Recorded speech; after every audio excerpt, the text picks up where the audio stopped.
Hello, everyone. Thank you again for joining us today on another episode of the Functionally Enlightened Podcast.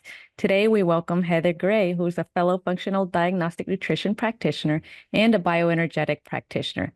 With over 3 decades of personal experience battling Lyme, mold toxicity, and autoimmune conditions, Heather brings a unique perspective and an unwavering compassion to her work. As a practitioner, podcast host, a stand-up comedian, and author, Heather's holistic approach has empowered countless individuals to reduce inflammation, optimize gut health, and reclaim their vitality. By addressing the root causes of chronic illness, she empowers her clients to not only take control of their health, but to live their life to the fullest. So thank you so much, Heather, for joining us today. We really appreciate it, and we're looking forward to this conversation. Woohoo, me too. And I just love the name of your podcast, Functionally Enlightened. It's so perfect.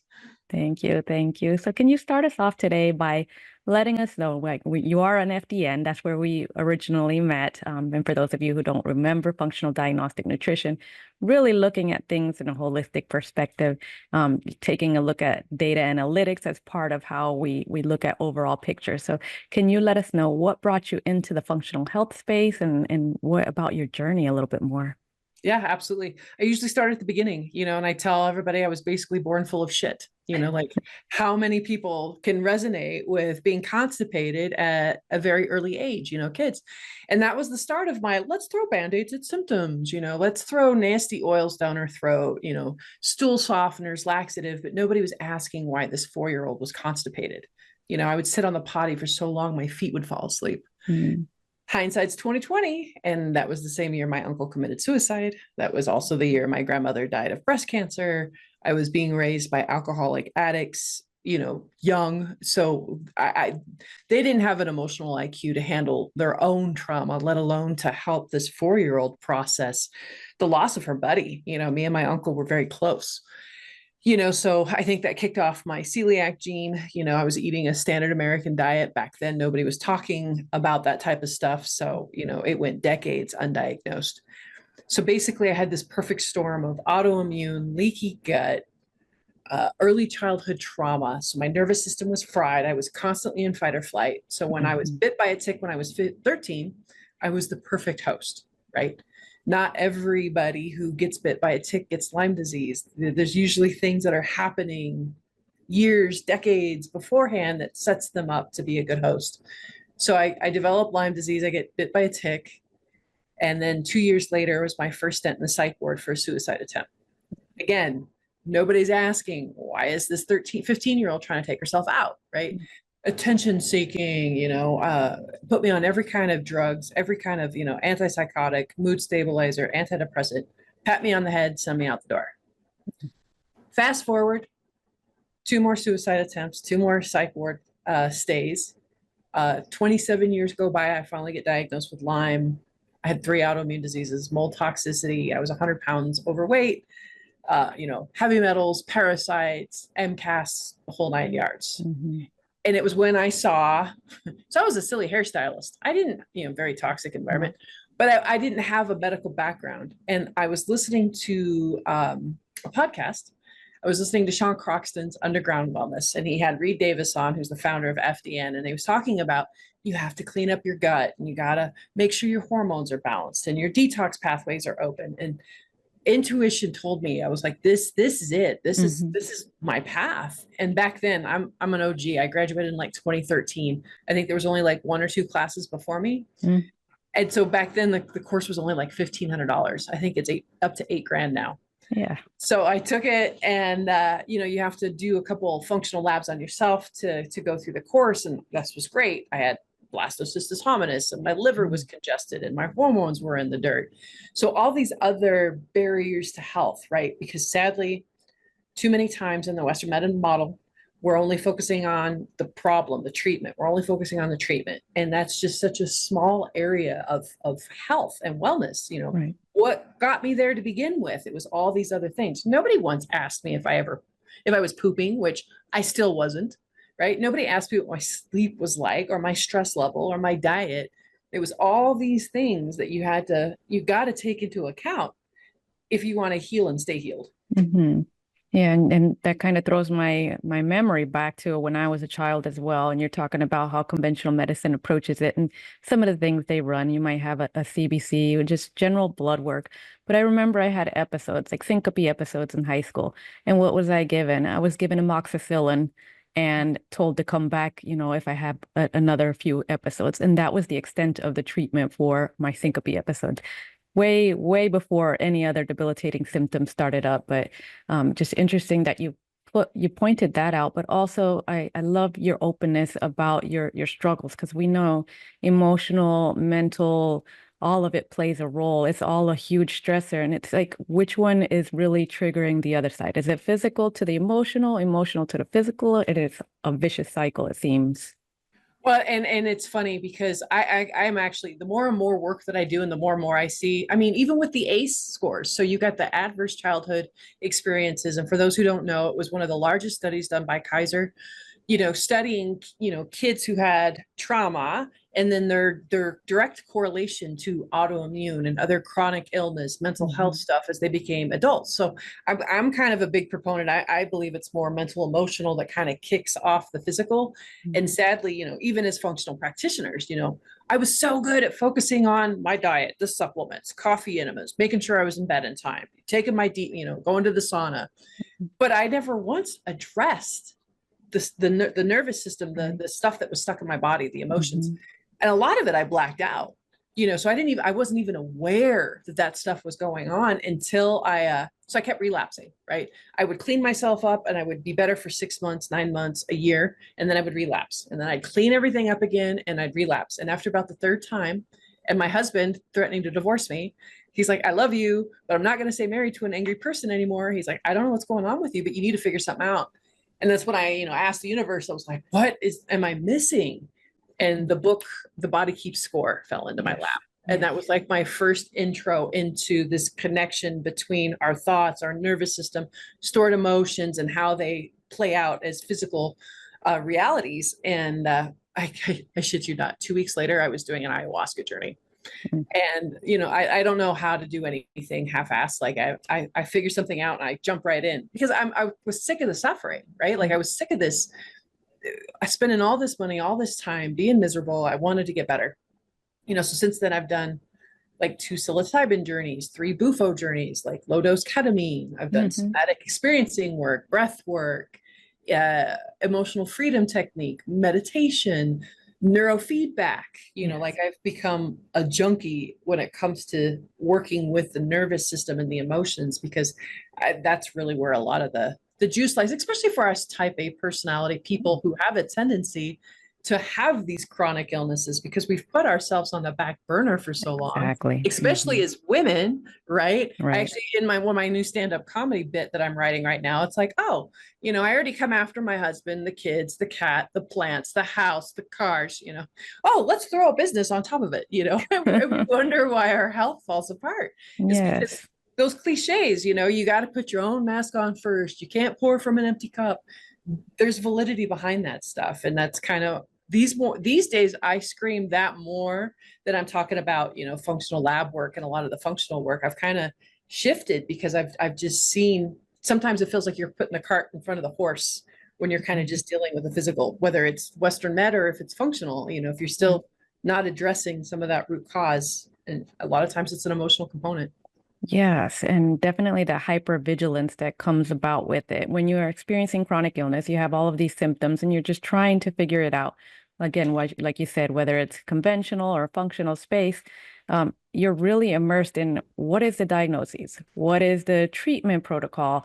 Can I follow it to a T? And why is it not working? All of these questions. And the neuroplasticity part is missing all the time. I know it took me maybe 2 or 3 years into doing all of this data and analytics and trying to figure out how to optimize a lot of these things, even before FDN. But when I really started looking at the basics, some people who are engineering minds like myself really struggle with the meditation component and with trying to find neuroplasticity training that is adaptable to their lifestyle. So I really started from the basics. I started with the Gupta program, and that's really the thing that broke it down to like bite-sized steps for me. So what type of programs or applications do you recommend for people? Like, and maybe talk about what you would recommend to those engineering types versus those people who are maybe more artsy and more like able to unplug. Well, at some point, those engineer types have to learn how to unplug, because there's the only way out is through, right? Like, hear that. So many people try to skirt that, and I'm like, no. I had a client, it was so sad. God love him, but he was more of those engineer type. And he was always, oh, my anxiety's through the roof. What can you give me for a supplement? Blah, blah, blah. And I'm like, well, did you get your feet out on the ground, on the bare ground today for 20 minutes? Did you get, real sunlight on your eyes? Have you taken a walk? Have you, taken a nap? Have you meditated today? Like, all these free, easy things that you can do at home to kind of help reset these things. And he was like, no. Did you do your breath work today? No. I have my clients do breath work 3 times a day, usually before they eat, because if we're in fight or flight, we're not in rest and digest. And so many people with these chronic illnesses have digestive issues, so if you can do even box breathing, which is a 4-4-4, 4 counts in, hold for 4, 4 counts out, hold for 4. Those holds and the exhales are usually more important than the inhale. And that, you do 2 or 3 rounds of those before you eat, really calm your nervous system down. And then you do mindful eating, right? Where you're not watching TV, you're not grabbing something on the go, you're not eating in front of your computer, you're mindful with your food.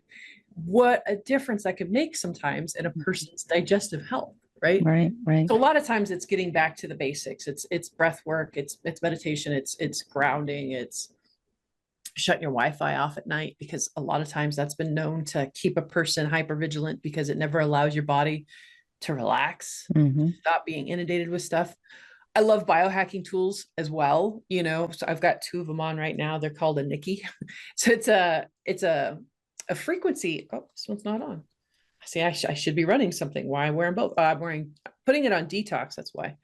So it red light, it's sending frequencies. It's got like a menu that you choose from. So you can turn off the Bluetooth, which is awesome. So there's no Wi-Fi to this. Right. But like one of them I have right now, I was just telling you before we got on, I recently got an exposure to mold, like a bad exposure to mold, and it's been kicking my butt. So one of these is on female wellness, because I am in menopause right now, and that's kicking my butt. Yes. And the other one, I am switching between detox and mold and inflammation. And I really feel like that it's been helping out immensely on why I've been able to function as well as I have with such a bad exposure to mold, and for so long. Like, it was the last 3 months before I figured out what was going on with this AC unit. Other things are like sauna, with brain fog.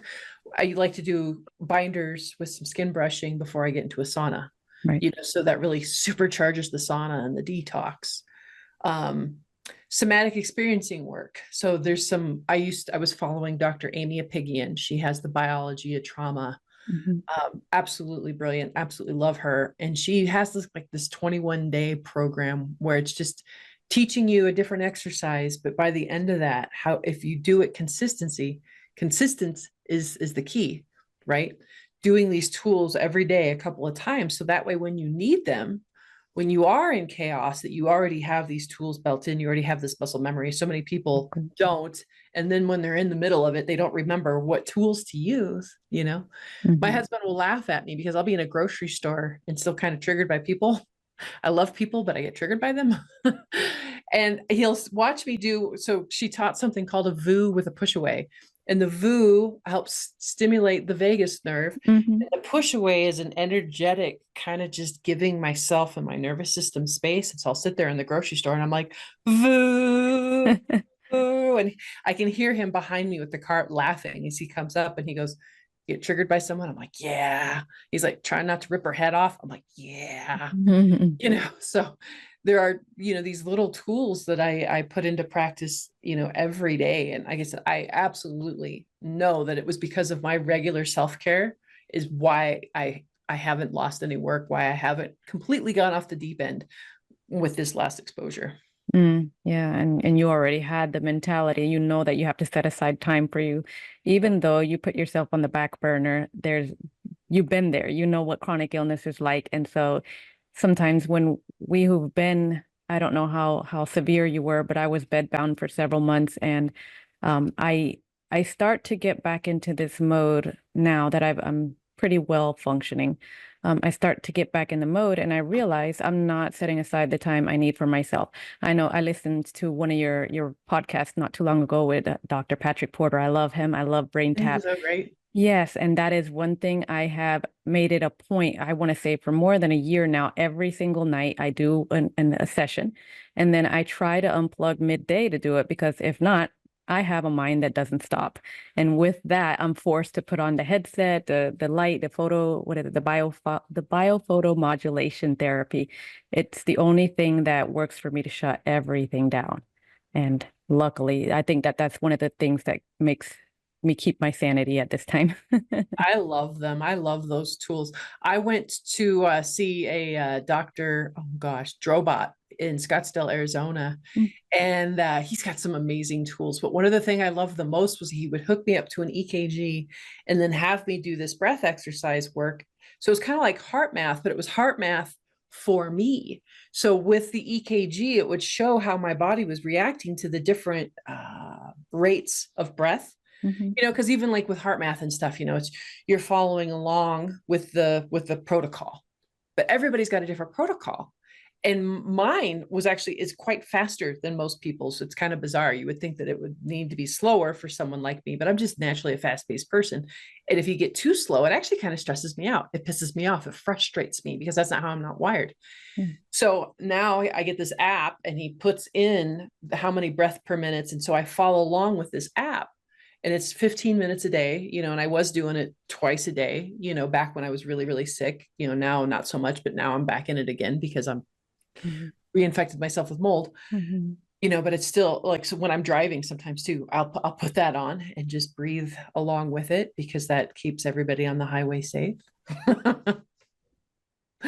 Because unfortunately, when we're in this fight or flight, that's where the reactive Karens come from in the world. That's where the road rage, like I am not that angry, nasty Mm. person, but I am when my nervous system is dysregulated. Yes, absolutely. I see that happen a lot when people are in chronic pain. Like they first off, those meditation practices can help turn that down. But when you don't do that, and again, you're focusing on the pain and you start having those thoughts like, when is it going to end? What do I have to do to stop it? I do see that their anger levels are heightened for sure.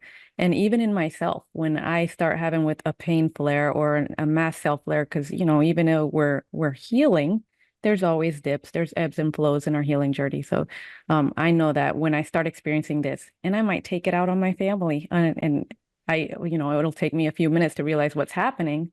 Then I can again, I'll step back, I take a time out, I give myself a timeout, and then I approach a little bit more logically after I acknowledge it. But for our listeners who are probably in the beginning steps, maybe they're beginning their healing journey, what are some of the non-negotiables for you that you would ask your clients to kind of try to instill into their daily routines? I usually start off with, so it's a combo. I usually have them start off by reading Breaking the Habit of Being Yourself by Dr. Joe Dispenza. Because just listen to that title, right? Nothing changes if nothing changes. And so Mhm. often they're like, when can I go back to eating? Or when can I go back to acting like, when can I go back? No, you really can't go back and you need to focus on only looking forward. And usually life is a new kind of normal when you're trying to get over a chronic illness and stay healed. Because again, part of your lifestyle is kind of what sets yourself up for that to begin with. Mhm. So, reading that book, Breaking the Habit of Being Yourself, doing the breath work 3 to 4 times, 3 times a day, before you eat, getting started with a gratitude journal. Because again, we are wired to see the bad It's just an evolutionary thing. We walk into a room and we have to scan and we remember the scary shit that's in that room because it's just an evolutionary thing. A lot of times amazing things could have happened to you, but we've already kind of dismissed that and put it aside. And so it takes a conscious effort at the end of the night to go back through your day. And then it gets easier and easier to recognize these things and realize there are amazing things in your life. And if you can't, my son the other day called me up all Eeyore. And I was like, after I let him complain. And then I was like, all right, give me 3 things you're grateful for. And he goes, I got nothing. I'm like, did you eat today? Do you have a roof over your head? Do you have clean water to drink? Don't tell me you don't have anything to be grateful for today. Even when you're in the most pain and things look bleak, if you still have a roof over your head, if you still have eating, once a day, right? Drinking clear water, that is still better than a lot of the world that has out there. And I don't mean to sound cliche, but it's the truth. And a lot of times that's where we got to start, is with those little wins, right? Because those little wins add up to big wins. Yeah. And that was a hard practice for me to bring in too. And something I've kind of strayed away from, but I still have the gratitude, like mental gratitude first thing in the morning and then in the evening. But I think it was pivotal too, because in the midst, like in the deepest pits of my bedbound chronic illness, I would sit there and complain. Like, I can't get up. I can't walk out of the house. I can't eat the food. I can't tolerate the smell of cooking. Like everything was negative. And then it took me a long time to even write down one thing to be grateful for. But as you say, with practice, you can start finding those little moments, or even it's something that you see out the window. Be grateful that you have the ability to pick up on, or have the sensory perception to pick up on the movement of the leaves in the trees. Things so simple, but it really is a pivotal to shift that mindset, because there's no healing if you're in the slumps, if you're in the negative mindset all the time.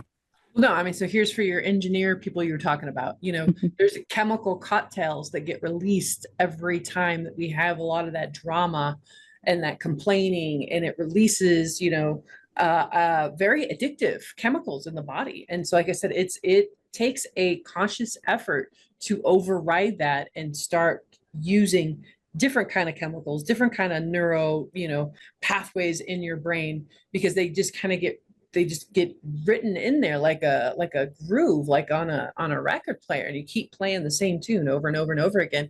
And they say from 0 to 7, kids, their brains are in a trance. So that it's like in a meditation, they're a sponge and they're picking up everything. And for me, that's when I was told, what a freaking idiot I was, that I was stupid, I was a pain in the ass, I was a burden. Like, I never had kind words towards me when I was a little kid.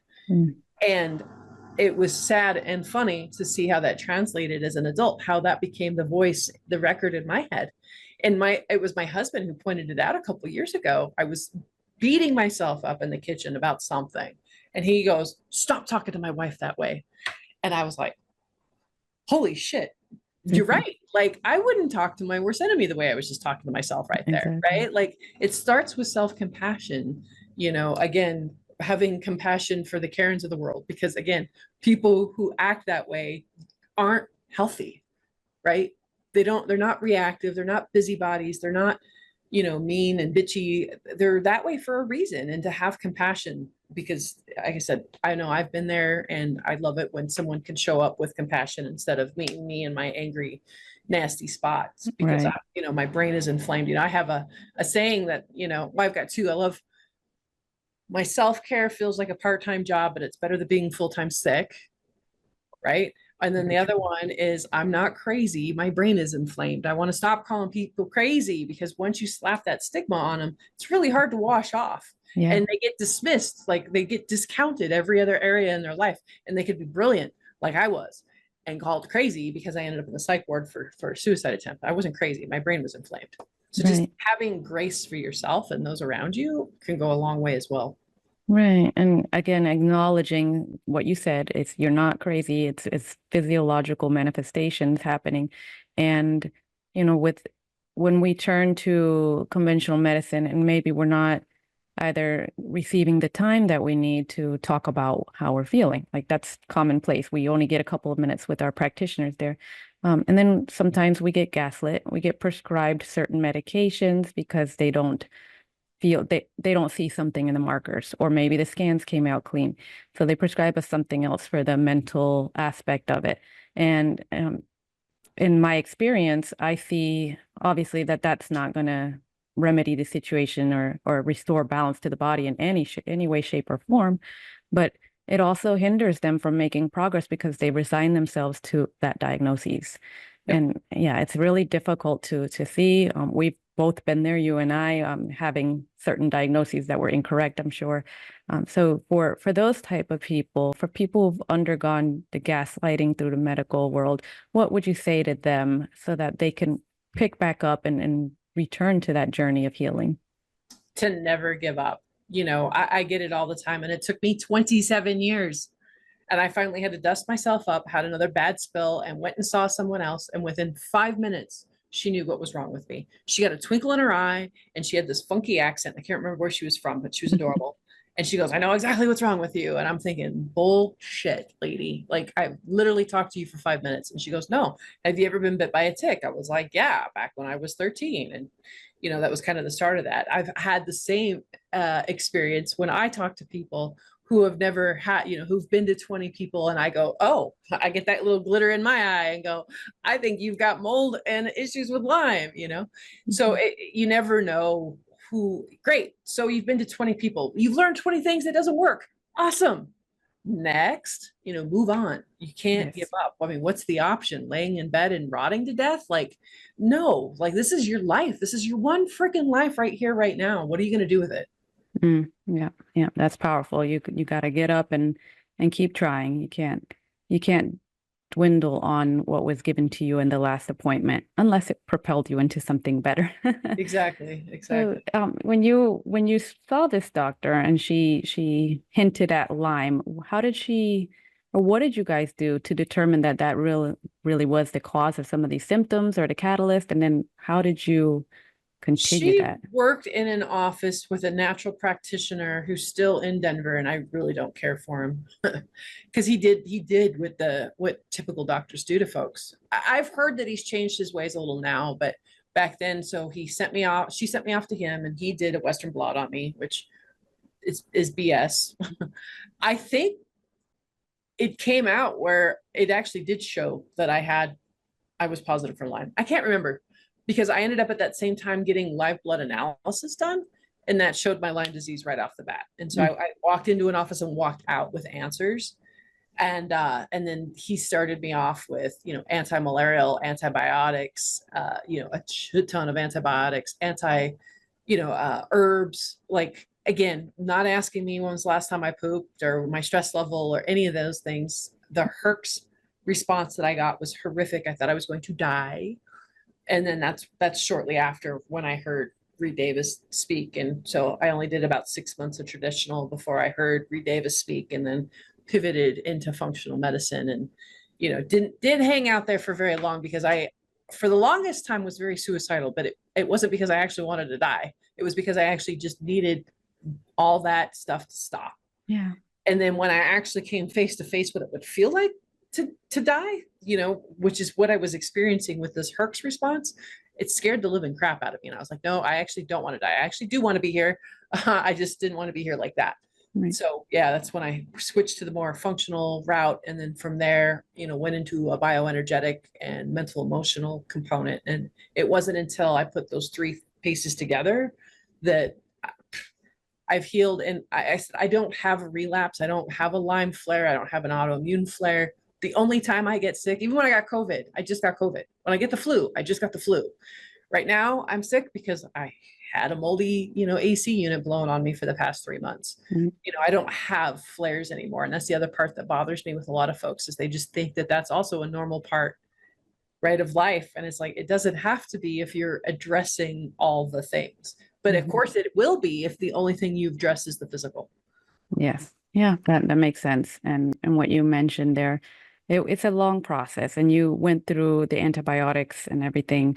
You said you had 6 months of conventional treatment. Yeah, something like that. Okay. So with that, you had to also try to correct all of those things that happened during your treatment. So can you tell us a little bit more in specific, maybe some of the, I don't know, the diet and the rest, some of those other elements that you brought in along with the mental, emotional healing.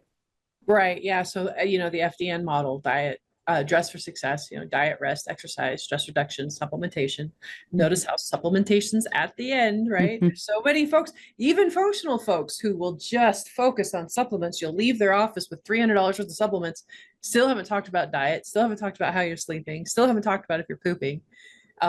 No, supplements are just that. You can't supplement your way out of a bad diet. You can't supplement your way out of not sleeping. I used to be that little asshole back in the day. I'll sleep when I'm dead. Although, I didn't realize it was bringing me that much closer to death, because Yes. sleep is so restorative and important. Right.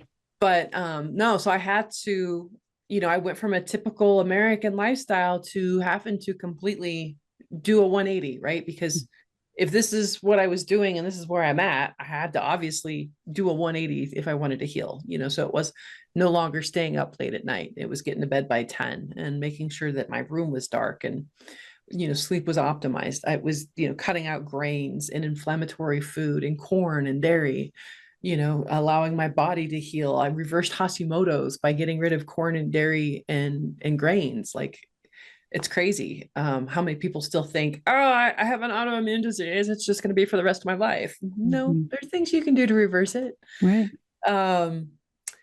Of course, making sure I was pooping. Coffee enemas became my bestest friend in the whole wide world. Like, my ex-husband used to get so pissed off at me because we'd be at a barbecue and I'm like talking to the girl next to me about my coffee enemas. And he was like, do you really have to? I'm like, yes, because you have no idea how much better I feel. Like, so simple, inexpensive, something you can do at home. And I still do one a week, and through this mold journey this last week, I've done more because it really helps keep things moving, helps detox the blood, helps the bile dump. It's just so amazing.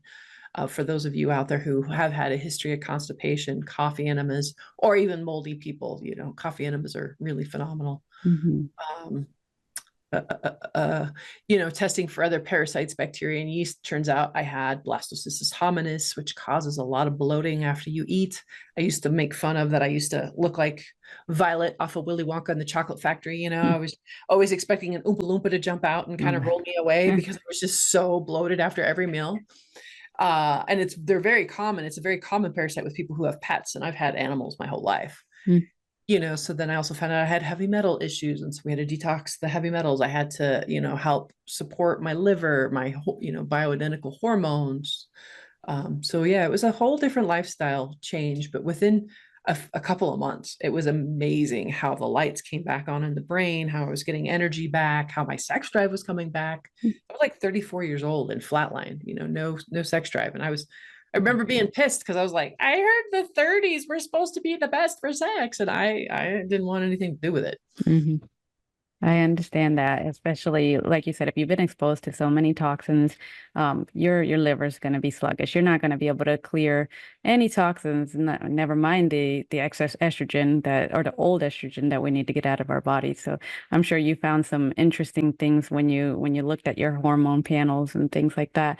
Did you do a combination, like integrative approach, or did you stick to more of what you were learning as in the functional health space? The only thing that I had to integrate from the conventional model was about 4 months after working with FDN. Actually, maybe it was 6 months. I hit a plateau. And Reed was just learning about mold stuff. And so I was actually kind of a guinea pig for him. And he was like, I think you might have some issues with mold. So I want to run a Marcon's test up your nose. And I want you to do a VCS test. And then after that, I want to get you a prescription. I want you to get a prescription from your doctor for cholestyramine. So cholestyramine was like the only prescription that I used. The beautiful thing about it only gets metabolized in your gut. It's made officially to help lower cholesterol. That's what its true label is, but it's phenomenal at detoxing mold. So that was the only prescription that I did at the time. We ended up doing silver gel up the nose to help with the Marcons, and that got rid of that. But yeah, for the most part, I really haven't needed And, I tell people that all the time. They get so worked up with Lyme disease and I need antibiotics and I need treatment and you're not a doctor and blah, blah, blah, blah, blah, blah, blah. And it's like, I don't think you realize, like, once I cleaned up all this other stuff, I didn't need much for a doctor.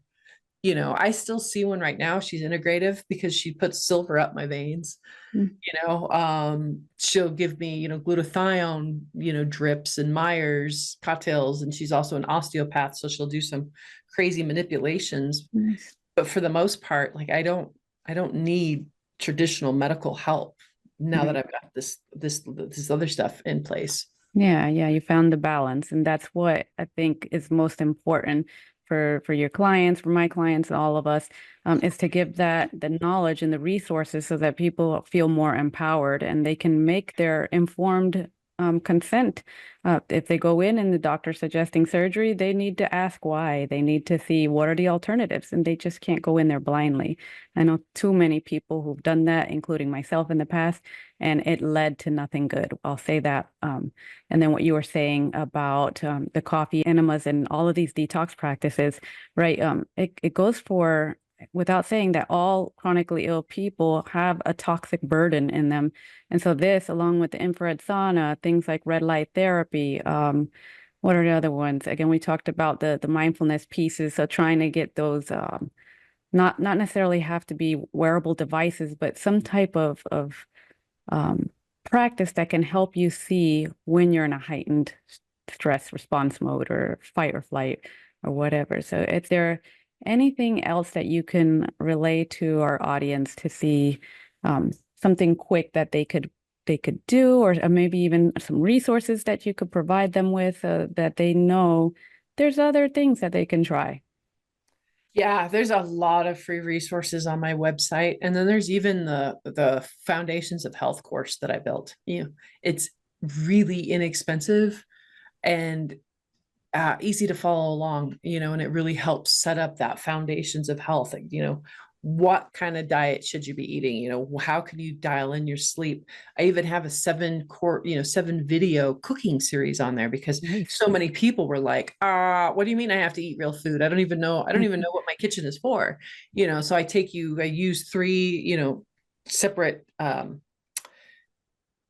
kitchen utensils and stuff like that. So it's not just cooking, it's why. Why should you not be using Teflon pans? Why is it that you should be buying grass-fed beef over confinement beef? Why is it, farm-raised fish is horrible, but you only buy wild caught? So it's so much more about all of it, like the ins and outs, because again, they are toxic. And that's one of the things that we can do to reduce our toxic burden is, it starts in the kitchen. But usually the 2 biggest things that I start with people is usually an awesome air filter and water filter, because, we are over 70% water and we're breathing in air all the time. That's another reason I think that I did so well through this last exposures, because of my badass air filter and the fact that I'm drinking really clean water. So that's usually where I have people start. Yeah, and I do too. I like the Aqua True, or the True, the Aqua True filter where, it's reverse osmosis, and now they have it so that you can remineralize even within the tank after it does the filtration process, or you can always add trace minerals after the fact. And in terms of the air filter, I probably don't have the best. My air quality is a lot better here. But what type of air quality filters would you recommend? Well, so Aqua True makes Air Doctor. Oh, And okay. Air Doctor, they right now, like, I know this is not going to go out until October, but right now they're running a pre-holiday special. I highly check it out. Like, you can get like $300 off and it makes them ridiculously affordable. I love my Air Doctor. Love it. Yeah, that's it. I didn't know that they made them, so that's interesting. Yep. All right. Well, I appreciate it, Heather. Thank you so much for sharing all of your wisdom. And if our audience wants to reach out to you, how is the best way they can do that? renegadehealthboss.com. That's, my website. They can reach out through me through there, contact me through there. There's the podcast is on there. My store is on there. Like, the course is on there. So yeah, the website or on social media, Renegade Health Boss. Okay, we appreciate that. We'll put it on the show notes so everyone can take a look at that. And definitely, I encourage you to look at the resources, especially where the focus is on diet, something everyone can really begin to crank out in their lives. And it doesn't really take a whole lot of time as long as we have the right resources. Absolutely. All right, Heather, thank you so much again. And thank you to our audience. We'll see you on the next one. Take care.